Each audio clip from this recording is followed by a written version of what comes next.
Father, I'm standing here ready to leave, but something in me doesn't want to walk out that door. And I don't mean I'm tired. I don't mean I want to stay in bed. I mean something deeper, something I haven't said to anyone. This house has become the only place where I feel covered. These walls, this roof, this familiar quiet, somewhere along the way, they started to feel like the boundary of your protection. And I'm afraid, God.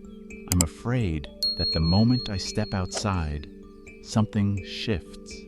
Like your presence has edges, like it reaches to the doorframe, and then I'm on my own. I know that's not what you've said. I know it in my mind. But my body isn't hearing my mind this morning. My body wants to stay where the doors lock from the inside, where the sounds are familiar, where I can see every corner and know that nothing uninvited is waiting. And I'm ashamed to admit this, but part of me has started to believe that being safe and being home are the same thing, that I can only be fully protected if I never fully leave, that if I stay inside long enough, nothing out there can reach me. But that's not living, Lord. That's hiding. And I can't keep calling fear wisdom or calling avoidance prayer. I have to leave, God. Life is out there. My work is out there. People who depend on me are out there. And I can't love them from behind a locked door. So I'm asking you not to make the world safe. I know you never promised that. I'm asking you to come with me, past this door, past the driveway, into the car, the sidewalk, the parking lot, the office, the store, the conversation I didn't plan for, the moment I won't see coming. Come with me into the parts of today I cannot control. Because I've tried to control them, Lord. I've checked the weather, the traffic, the news. I've read the headlines and rehearsed the routes and thought through every scenario, as if knowing enough ahead of time could keep me safe. But all that preparation did was give my fear more material to work with, more scenes to rehearse, more reasons not to leave.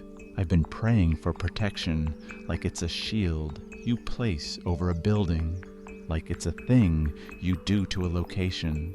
But you never said you would make my walls strong enough. You said you would go with me, that your presence isn't a place I return to. It's a person who moves when I move. And I need that to be real today, Lord. Not as theology I agree with, not as a verse I've memorized, as something I feel in my legs when they carry me through that door. Because there are things out there that scare me. I won't pretend otherwise. The roads scare me. Other people's carelessness scares me. The news I heard yesterday, the story that made the whole world feel thinner and more fragile. The randomness of harm that doesn't check whether someone was faithful or whether they prayed before they left their house. I don't understand that, Father. I don't understand how bad things reach people who love you, how danger arrives at doors where your name was spoken that same morning. And I'm not asking you to explain it right now. I'm asking you to walk me into a day I can't preview and be the thing that stands between me and whatever I'm not ready for. Not a wall. You, your actual self, in the room I walk into, on the road I drive, in the silence between what I expect and what actually happens. Cover my eyes with clarity so I see what I need to see.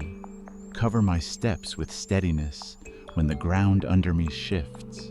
Cover my words with kindness I couldn't produce on my own. Cover my instincts and reactions before I even know what I'm reacting to. And cover the moments I'll forget to pray, the ordinary minutes when I stop thinking about you, but you don't stop thinking about me. And Lord, help me remember something I forget almost every morning. You brought me home yesterday, and the day before that, and the week before that.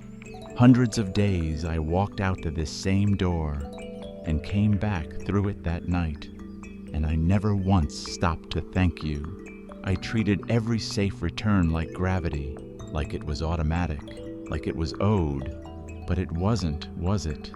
Every single one of those homecomings was your hand, quietly working. Everyone was a mercy I never counted. I'm counting it now, and Lord, my family, they're walking out their own doors today, into their own unscripted hours, taking roads I won't see, sitting in rooms I can't follow them into, carrying worries they haven't told me about. I can't be there for all of it, Father. I've tried to be the one who holds everyone together by worrying hard enough, staying alert enough, mentally tracking every person I love from a distance. And it hasn't worked. It was never supposed to work. That was never my job. So I'm placing them, each one, into hands that reach further than mine ever could.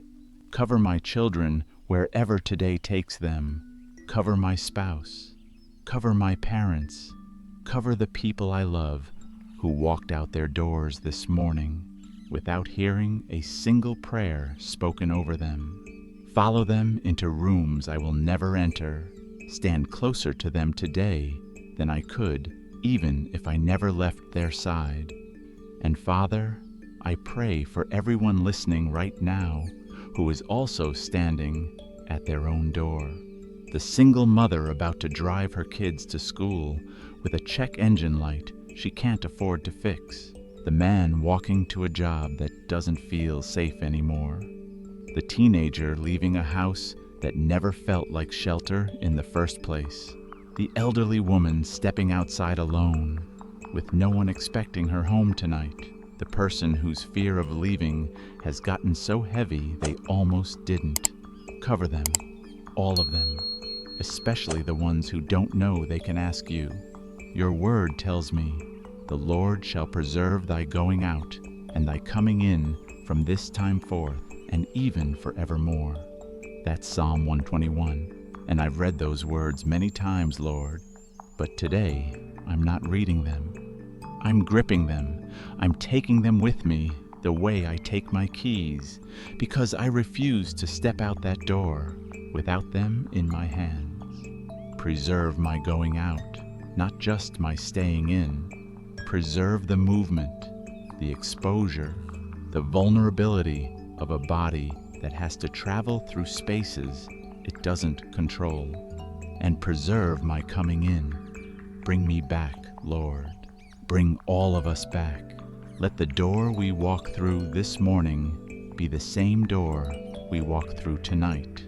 Tired, maybe, weathered by the day, maybe, but here, home, held the entire time without even knowing it. I'm going to open this door now, Father. Not because the fear is gone, it isn't, but because you are already on the other side of it. You were out there before I woke up. You walked today's hours before I ever prayed about them. And this threshold I've been treating as the edge of your covering. This door frame I've been gripping like a border. It was never a boundary. It was just a door. Your protection doesn't stop where my walls stop. It goes where I go. So I'll go, not running, not pretending I'm ready, just going, one step past where my own courage ends, into the space your faithfulness has already filled. I release this day into your hands, not perfectly, not bravely, but with open palms and a heart that has chosen, again today, that being with you in an unsafe world is safer than being alone inside the sturdiest walls I could build. Walk me out, Lord. Walk me through. And when the day is spent, walk me home. If this prayer met you right at your own front door this morning, know that you are not standing there alone. Many of us are stepping out together today, held by the same hands. And if starting your mornings here has become something that steadies you before you leave. Subscribing is a quiet way to make sure one of these prayers is ready for you again tomorrow. Amen.